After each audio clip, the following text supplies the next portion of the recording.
आदाब। मुंसिफ टीवी में आपका इस्तकबाल है। मारो आपनो राजस्थान न्यूज़ के साथ मैं हूं मोनिस अनवर। देखेंगे तमाम बड़ी खबरें, लेकिन सबसे पहले हेडलाइंस।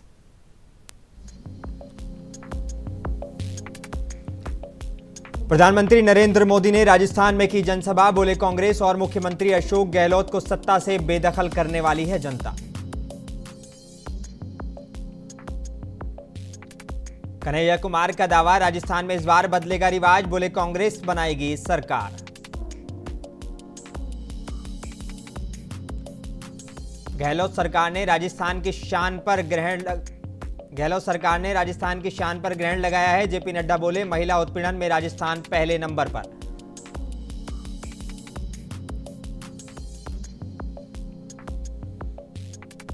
असम के मुख्यमंत्री ने राजस्थान में खेला हिंदुत्व का कार्ड। बोले, असम के लिए गए फैसलों को राजस्थान में भी किया जाएगा लागू।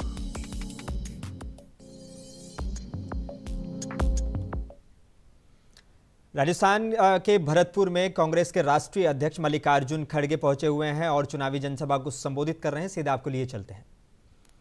और उसको ठीक करने के लिए हमारे गहलोत साहब ने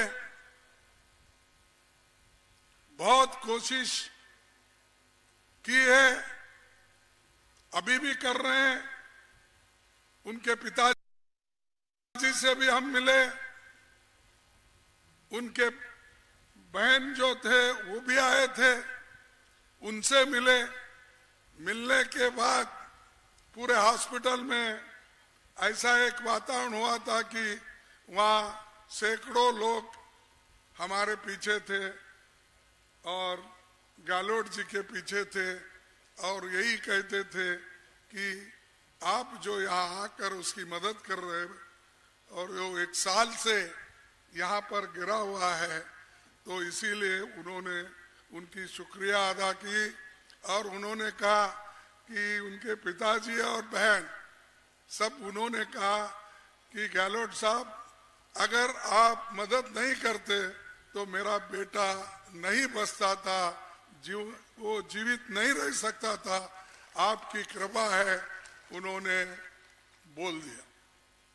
तब उन्होंने बोला कि आइंदा आपको और भी कुछ मदद है, करना है तो मैं जरूर करूंगा। वो कितना भी पैसा खर्च होने दो, मैं सरकार के ओर से खर्च करके तुम्हारे को दुरुस्त कराऊंगा। डरने की बात नहीं, जब तक मैं हूं। तो ये बहुत अच्छा लगा मुझे। लेकिन अफसोस की बात है, जिस गिरिराज मलिंगा को हमने टिकट काटा, मैं और राहुल गांधी जी मिलकर हम सोचे एक आदमी अगर एक कार्यकर्ता को इतना मारता है, उसकी जान जाने तक उसको मारता है, तो ऐसे आदमी को टिकट देना हमको मंजूर नहीं।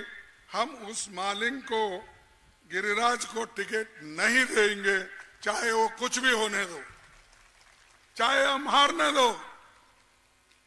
लेकिन एक आदमी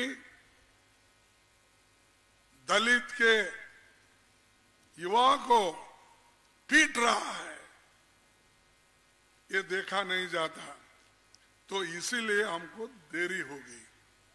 ये बात इसलिए कह रहा हूं, ये अच्छा नहीं देश में कि गरीब लोगों को या जो कांग्रेस पार्टी का प्रचार कर। प्रधानमंत्री नरेंद्र मोदी ने कहा है कि राजस्थान की जनता 3 दिसंबर को अशोक गहलोत और कांग्रेस को सत्ता से बेदखल करने वाली है। वो एक जनसभा को संबोधित करने के लिए पहुंचे थे। राजस्थान में बीजेपी द्वारा किए गए वादों को पूरा करने की पूरी कोशिश करेंगे, उन्होंने ये कहा। पीएम मोदी ने राजस्थान चुनाव से पहले राज्य के भरतपुर में विजय संकल्प सभा को संबोधित करते हुए कहा कि राजस्थान की जनता 3 दिसंबर को जादूगर को मार डालेगी। उन्होंने कहा कि केंद्र सरकार की नीतियों के कारण अब पूरी दुनिया भारत पर विश्वास कर रही है। उन्होंने कहा कि हम दुनिया की 5वीं सबसे बड़ी ताकत बन गए हैं और जल्द ही हमारा देश 3री सबसे बड़ी ताकत बन जाएगा। उन्होंने कहा कि हमारा चंद्रयान मिशन ऐसी जगह पहुंच गया है जहां आज तक कोई नहीं पहुंच सका। उन्होंने कहा कि अगर राजस्थान में कांग्रेस की सरकार बनी रही तो राजस्थान बहुत पीछे चला जाएगा। बता दें कि राजस्थान में 25 नवंबर को विधानसभा चुनाव होने हैं, जिसके लिए वोटों की गिनती 3 दिसंबर को होगी।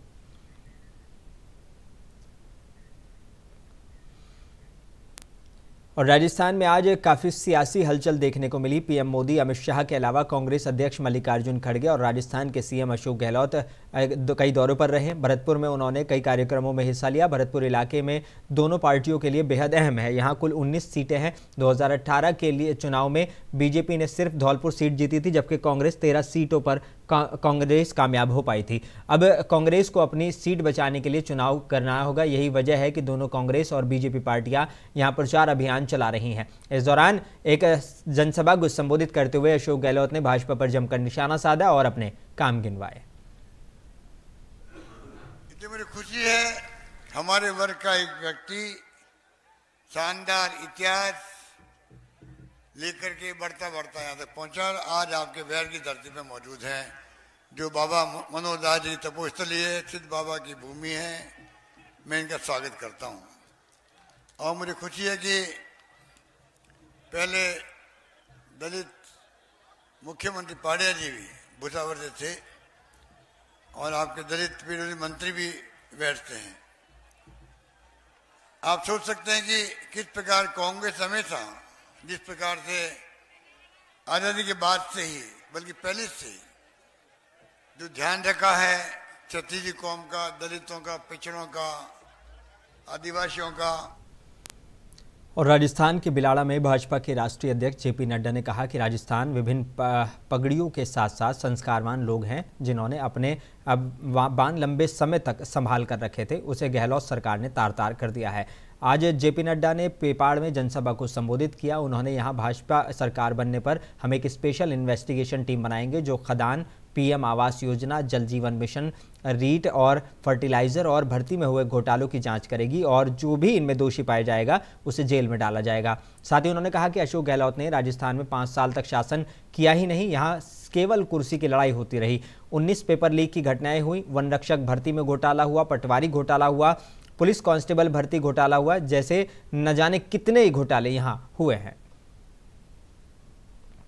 हमारे अर्जुन लाल जी को और कमसा बहन को सिर्फ विधानसभा में भेजना ही हमारा उद्देश्य नहीं है, ये हमारा रास्ता है। और ये रास्ता किस लिए है? ये रास्ता है राजस्थान के स्वाभिमान को बचाने का रास्ता है। ये रास्ता है अपने इस क्षेत्र के तकदीर और तस्वीर को बदलने का रास्ता है। ये रास्ता है। असम के मुख्यमंत्री राजस्थान में विधानसभा की गतिविधियों में बिजी हैं। मीडिया में उनसे पूछा कि क्या असम में लिए गए फैसलों को राजस्थान में भी लागू किया जाएगा। हेमंत बिस्वा शर्मा ने कहा कि अगर बीजेपी सत्ता में आए तो जिन मदरसों को पैसा मिलता है या सरकार से मिलने वाला वेतन वो बंद कर दिया जाएगा। उन्होंने कहा कि असम में 700 ऐसे मदरसे बंद हो गए जो सरकार से अनुदान प्राप्त कर रहे थे। उन्होंने कहा कि अगर कोई समुदाय स्वतंत्र रूप से मदरसा चलाता है तो ये अलग बात है। जहाँ सरकार मदरसा को पैसा देता है, तनख्वाह देता है, वो बंद हो जाना चाहिए। कोई कौम अपने आप चलाता है अलग बात है, लेकिन असम में जैसे 700 मदरसा चलता था, सरकार तनख्वाह देता था, सरकारी तनख्वाह से मदरसा बंद हो जाना चाहिए। जो कौम का मदरसा चलता है उसमें रेगुलेशन होना चाहिए और बच्चा को राइट टू एजुकेशन का पूरा सुविधा देना चाहिए और बच्चा को एग्जिट रोड भी देना चाहिए डॉक्टर इंजीनियर बनने का। मदरसा खाली केवल मुल्ला बनाने का चुनाव प्रचार के बीच जयपुर दौरे पर आए कांग्रेस के स्टार प्रचारक कन्हैया कुमार ने किशनपुर से कांग्रेस प्रत्याशी अमीन कागजी और कई लोगों के समर्थन में जनसभा को संबोधित किया। राजस्थान में फिर से उन्होंने सरकार रिपीट होने का दावा किया है। किशनपुर के जालूपुरा क्षेत्र में जनसभा के दौरान कन्हैया कुमार ने प्रधानमंत्री नरेंद्र मोदी से की बात करते हुए कहा कि उनकी गारंटी कभी पूरी नहीं होती।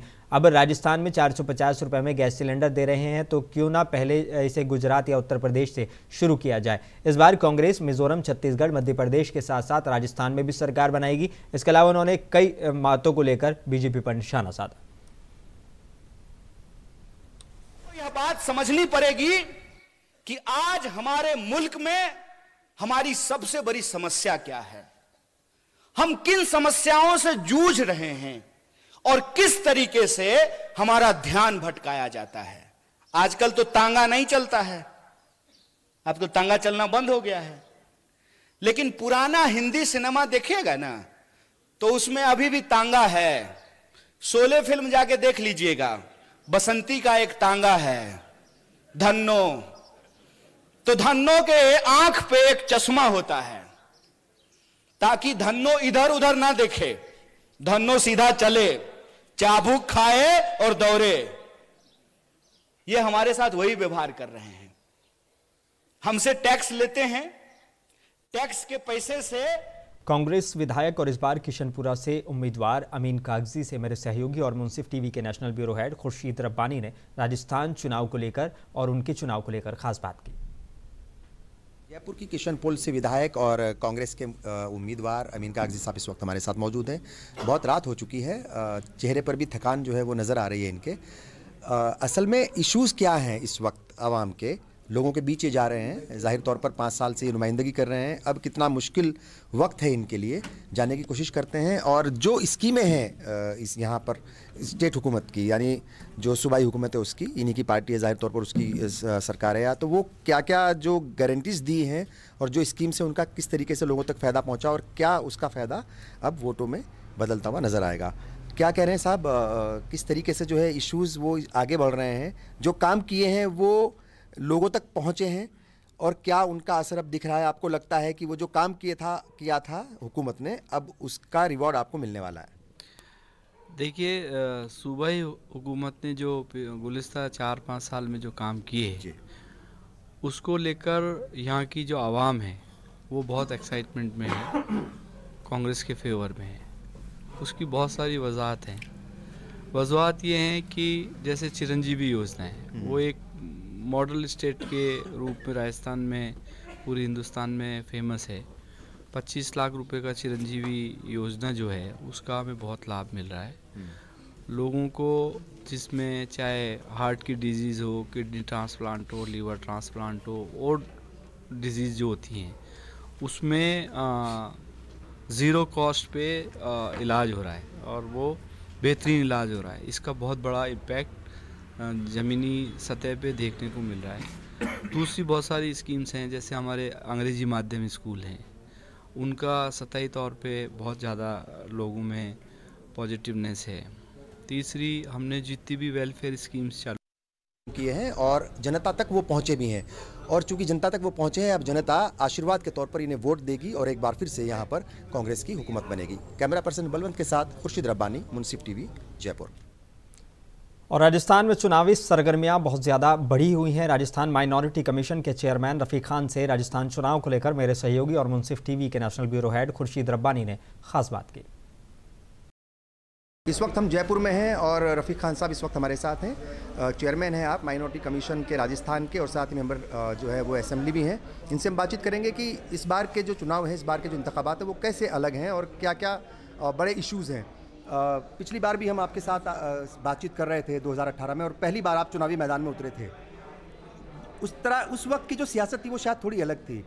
5 साल में पहला सवाल तो ये है कि 5 साल में आपने कितना जो है वो सियासत को सीख लिया है और कितना उसमें रम गए हैं? देखिए, जहाँ तक सियासत की बात है वो तो चुनाव में पहला लड़ा था जी, लेकिन सियासत में तो मैं एक अरसे से था। मैं हमारी जो बिजनेस एसोसिएशंस है या स्पोर्ट्स एसोसिएशंस है उन सब में मैं चुनाव लड़ता रहा हमेशा से। लेकिन 5 साल का जो अंतराल है और आप ये कह सकते हो कि मैं एकमात्र विधायक हूँ कांग्रेस का जिसने असेंबली में सरकार का होते हुए अगर कांग्रेस पार्टी की तरफ से किसी ने सबसे ज़्यादा सवाल लगाए तो वो आदमी मैं हूँ। और हर मुद्दे पे मैंने डिबेट में पार्टिसिपेट किया।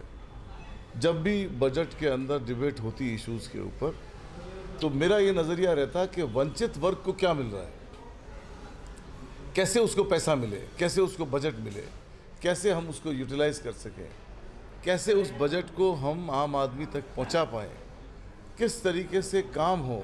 मैंने ये कोशिश की आदर्श नगर विधानसभा में। मेरे को पता था कि इस बार इलेक्शन ईयर है, दिसंबर से पहले इलेक्शन हो जाएगा, तो क्यों न हम इस सारे काम को पहले कर लें। तो मैंने मुख्यमंत्री से बहुत सारे पैसे सड़कों के लिए लिए, बहुत सारे पैसे मैंने सिविल लाइन के लिए लिए, बहुत सारे पैसे मैंने और दीगर कामों के लिए लिए, लाइटिंग के लिए लिए, रोड लाइट के लिए लिए। वो सब मेरे को बताते हुए खुशी है कि मैंने सारे टेंडर करा दिए और उनका उद्घाटन कर दिए। और आज आचार संहिता लगी होने के बावजूद हम उन सब कामों को करवा पा रहे हैं। एकमात्र विधानसभा है आदर्श नगर जहाँ लैप्स नहीं हो रहा है पैसा। और जो बजट घोषणा है वो लैप्स का तो इसमें मतलब नहीं था क्योंकि फाइनेंशियल ईयर से पहले चालू हो जाता, लेकिन बिफोर द टाइम अगर कहीं चालू हो रहा है तो वो आदर्श नगर में चालू हो रहा है। तो मेरी कोशिश ये है कि ज़्यादा से ज़्यादा काम लिमिटेड टाइम में कैसे पूरा हो। और जहाँ तक चुनाव की और सियासत की बात है, मैं कॉन्फिडेंट हूँ। 5 साल मैंने काम किया है और जनता की सेवा की है और अभूतपूर्व काम किए हैं। ये इंफ्रास्ट्रक्चर के काम है, ये आपने काम ऐसे खड़े कर दिए जिसका जिंदगी आदमी को फ़ायदा मिलेगा। वो 10 इंग्लिश मीडियम स्कूल से हर साल हज़ारों बच्चे पढ़ के पास होंगे और अंग्रेजी माध्यम से शिक्षा लेंगे और रोज़ 5-6 हज़ार 7 हज़ार पेशेंट फ्री दवाई लेके जाएंगे, बेनिफिटेड होंगे। तो इससे बड़ा एग्जाम्पल और किसी एक पर्टिकुलर कॉन्स्टिट्यूंसी के लिए नहीं हो सकता। हमसे बात की बहुत बहुत शुक्रिया। तो ये थे रफ़ीक खान साहब। इनका साफ तौर पर कहना है कि कांग्रेस की हुकूमत एक बार फिर यहाँ पर बनने जा रही है, क्योंकि यहाँ की आवाम जो है उसकी भी परीक्षा है, उसका भी इम्तिहान है कि वो काम को वोट देगी या फिर प्रोपेगेंडा को आगे बढ़ाएगी। कैमरा पर्सन बलवंत के साथ खुर्शीद रब्बानी, मुंसिफ टीवी, जयपुर। और राजस्थान में बीजेपी पूरा जोर लगाए हुए है। आज नरेंद्र मोदी खुद वहां पर मौजूद थे, राजस्थान में मौजूद थे और उन्होंने चुनावी सभा की है। राजस्थान चुनाव को लेकर मेरे सहयोगी और मुंसिफ टीवी के national bureau head Khurshid Rabbani ने भाजपा के राष्ट्रीय प्रवक्ता सुधांशु त्रिवेदी से बात की। उन्होंने इस दौरान भाजपा की जीत का दावा किया।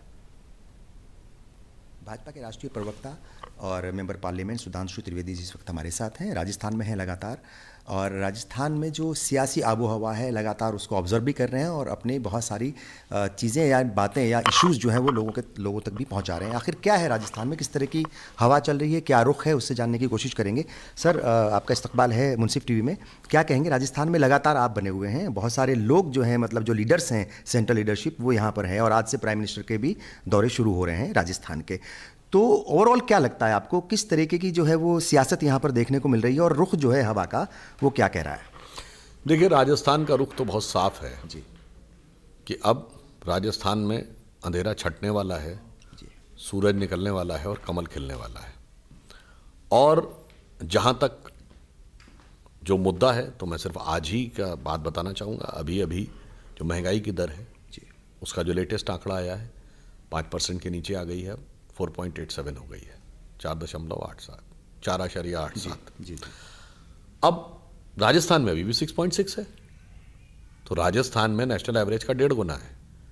ऐसा क्यों है भाई, ये बताइए। पिछले 5 साल में राजस्थान में कितने इंडस्ट्री आई, एक अडानी को छोड़ दें तो जी। ये बताइए, राजस्थान में लॉ एंड ऑर्डर कभी इतना ध्वस्त था जितना आज की डेट में दिखाई पड़ रहा है? पेपर लीक इतना होता था, महिलाओं पे अत्याचार इतना होता था। तो मुझे लगता है कि जो कुछ सहा है राजस्थान की जनता ने, अब उससे बाहर निकलने का वक्त आ गया है। तो हवा का रुख अब पूरी तरीके से इस धुंध को साफ करने की तरफ है। अच्छा साहब, कांग्रेस लगातार ये कह रही है कि गहलोत साहब जो हैं, जो उनकी हुकूमत है, वो बहुत सारी उन्होंने वेलफेयर की स्कीम्स चलाई हैं। वो लगातार ये बात कह रहे हैं कि हमने जो स्कीमें चलाई हैं वो जनता तक पहुंची है, आवाम तक पहुंची है और उसका लोगों तक सीधा फ़ायदा पहुंचा है। आपको लगता है कि मतलब जो उनकी स्कीमें हैं, अगर उनका वाकई में ही लोगों तक फ़ायदा पहुंचा है तो फिर क्या मतलब बीजेपी के सामने थोड़ा मुश्किल होगा कि भाई चूंकि योजनाएं कह रहे हैं कि भाई योजना बहुत ज़्यादा बढ़िया और साथ गारंटी भी कुछ लेकर के आए हैं। अगर उन्होंने जी वाकई में फ़ायदा पहुंचाया होता जी तो उन्हें आखिरी के दौर में जो ताबड़तोड़ घोषणाएं करनी पड़ रही हैं इसकी ज़रूरत नहीं पड़ती कि आखिरी समय में आप इंश्योरेंस कवर की वो बढ़ाएंगे। फिर लास्ट में 15वां साल है अशोक गहलोत जी को चीफ मिनिस्टर रहते हुए, अब कह रहे हैं ओल्ड पेंशन स्कीम लाएंगे, ये करेंगे। ये दर्शाता है, ये दिखाता है कि आखिरी दौर में जब ये गारंटी हो गई आपको कि आपकी सरकार जाने वाली है तो आप खिसियाहट में और बौखलाहट में ये ज़ारयत कर रहे हैं। जी अच्छा साहब, एक चीज़ और है जो ख़ासतौर से माइनॉरिटी को लेकर के इश्यूज़ हैं, उनका ये कहना है कि बीजेपी यहाँ पर मतलब हमेशा टिकट देती थी, कैंडिडेट्स को उतारती थी मैदान में ज़रूर। पिछली बार एक था, उससे पहले 4 थे, कभी 2, 3, 4 ऐसे ज़रूर टिकट्स देते थे, लेकिन इस बार किसी को भी टिकट नहीं दिया गया।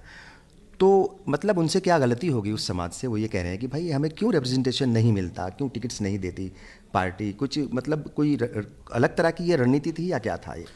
देखिए, जो टिकट की बात करते हैं तो मैं ये भी याद दिलाना चाहता हूँ कि प्रधानमंत्री श्री नरेंद्र मोदी जी ने जो अपनी वेलफेयर स्कीम्स यानी गरीबों के लिए जो कल्याणकारी योजनाएं बनाई हैं, माइनॉरिटीज़ में 70% लोग हैं, 70% वो लोग हैं जिनको कोई ना कोई एक गरीब की योजना का लाभ जरूर मिला है। इसमें हमने बिल्कुल ईमानदारी रखी है।